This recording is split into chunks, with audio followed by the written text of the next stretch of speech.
Hello YouTube, Cardfight Maestro here. Welcome back to my channel. Today I'm going to be presenting you with a new deck profile.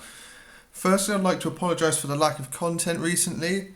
I've actually been quite unwell, so I wasn't able to attend the national qualifier in Sheffield, which I was hoping to attend.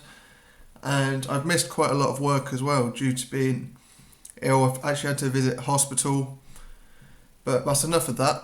I'm going to get on with the deck profile. This is a Gold Paladin build. It's not one of my favourite decks to play, but I've been playing around with it and it's quite a lot of fun.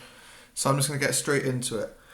My starter is Spring Breeze Messenger. A lot of people prefer this to the Grave Researcher, and if they're not running the superior ride Ezel build, they like to run this. It's Forerunner, so when you ride over it you can call it to a rearguard circle and counterblast one, put this unit into your soul. When an attack hits that this unit boosted, you may pay the cost. If you do, move it to soul. Look at the top three cards of your deck, choose one gold paladin from among them and call it to rearguard at rest, and put the rest of the cards on the bottom of your deck in any order. This normally combos with Dindranes, Lop Ear Shooters, Pellinores, which are all incorporated in this deck, so I'm just going to get to those now. I run 4 Dantegal crits, 4 Flame of Victory crits, and 4 Silent Punishers. So I run a 12 crit build. It's a very aggressive build. It's quite a luck-sacky deck, and a lot of people don't like to play it. So I like to play it faster than a lot of people who tend to run draws. The reason I don't run draws is because I hate drawing into Pellinores and Dindranes and such, so I just have to use an ability to get them back to deck, such as Pellinores. And I obviously run the 4 heal triggers. Starting with grade 1s, like in all my decks. 4 perfect guards. 4 8k boosters. Then the superior luck sack bit. 3 Dindranes, Soul Blast 1 when it's called from a deck. If you have a gold Paladin Vanguard, you may pay the cost, draw a card. Essential in this build, I just wish it was a 7k. 2 Advance of the Black Chains Kahedin is a 7k. Counterblast 1, choose another of your gold paladin rearguards and retire it. When an attack hits a vanguard during the battle with this unit boosted, similar to Spring Breeze Messenger, you may pay the cost. If you do, look at the top card of your deck and superior call it to rearguard as rest and put the rest of them on the bottom of your deck. So it's a mini Viviane as such. And my last 2 grade 1s are 2 Sleygal Daggers. I used to run 1 and I just felt the need to put in a second one. This is cross ride format still at the moment, and this just allows you to hit 8k, 9k if you need it to. You're mostly likely going to be using it as a 7k booster, but the off chance that you need to use its skill to boost it by another k, it's always an option. It's a really good card. Now for my grade 2s, I run 4 Beaumains. I can't run the 12k attacker because I don't run the right grade 3 lineup, so these are invaluable. And then I run 3 Viviane. It's like I said with Kahedin, when it attacks, if it was boosted by a gold paladin and its attack hits a vanguard, counterblast 1, superior call the top card of your deck if it's a gold paladin. Every card in this deck is a gold paladin, so there we go. 3 Lop Ear Shooters, really good card. You can superior call it with Kahedin, Spring Breeze Messenger, Garmore is also an option, Viviane. Choose a card from your hand and discard it. When this unit is placed on the rear guard from the deck, you may pay the cost. If you do, look at the top 3 cards, superior call 1 gold paladin from among them and put the rest on the bottom of your deck in any order. That's my grade 2 lineup. It's very heavily based on superior calling from a deck, and that's why a lot of people don't like this, because the inconsistencies it can provide. This is the main vanguard of the deck. It's 4 Garmore. Everyone should know what it does.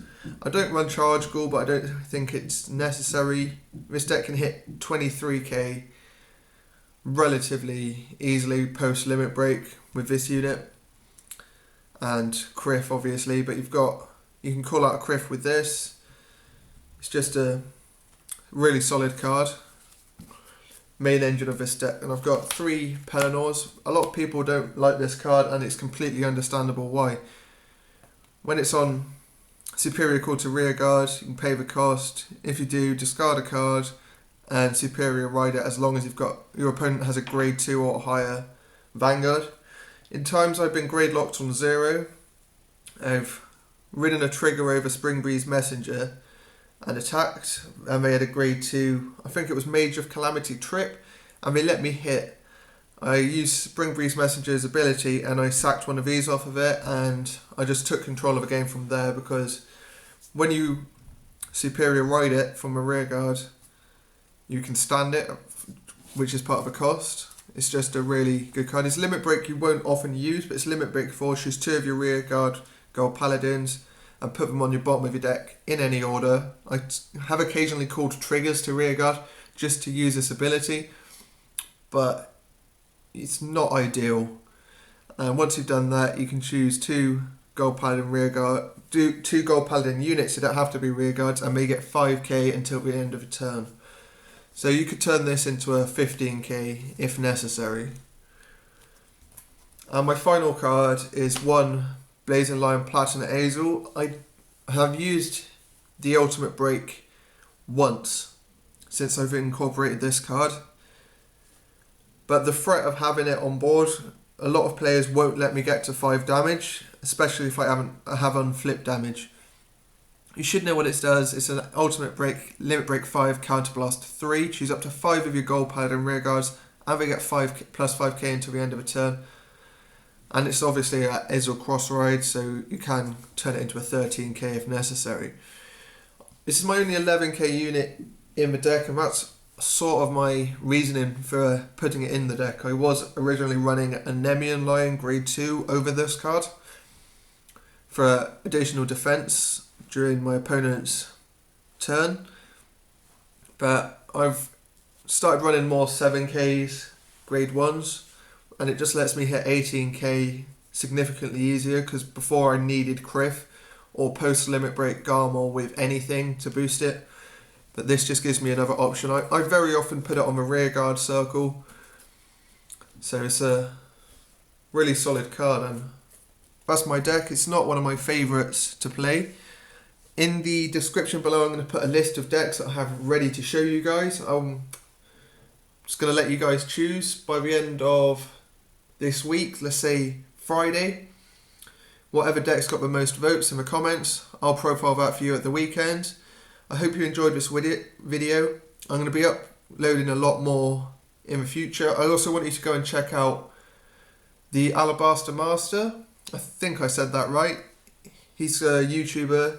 He's got a lot of content about the upcoming sets, and he's got a really good Spectral Duke Dragon Ride chain deck, which he took to the national qualifier, which you should go and check out. I'll put a description to his channel in the link below.